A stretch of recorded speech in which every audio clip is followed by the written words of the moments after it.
جی ناظرین، ہم آپ کو بتاتے چلیں ایس ایچ او کانا عدنان مسعود کی سرپرستی میں صوبہ اصل روڈ پر مبینہ پولیس مقابلہ، ایک ڈاکو ہلاک دوسرا فرار۔ مزید تفصیلات جانتے ہیں عبدالرشید بھٹا سے۔ کیا تفصیلات ہیں آپ کے پاس؟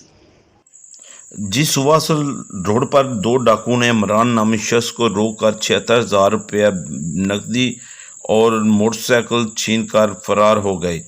15 کی کال پر ایس ایچ او کانا عدنان مسعود نے فوری ایکشن لیتے ہوئے اپنی ٹیم کے ہمراہ ڈاکوؤں کا تعاقب کیا۔ پولیس اور ڈاکوؤں کا آمنا سامنا ہو گیا، فائرنگ کا تبادلہ ہوا۔ ڈاکو ظفر اقبال اپنے ہی ساتھی کی فائرنگ سے ہلاک، جبکہ دوسرا ڈاکو جمشید موقع سے فرار ہونے میں کامیاب ہو گیا۔ ہلاک ہونے والا ڈاکو متعدد مقدمات میں ڈکیتی، چوری، قتل میں قصور پولیس کو مطلوب تھا۔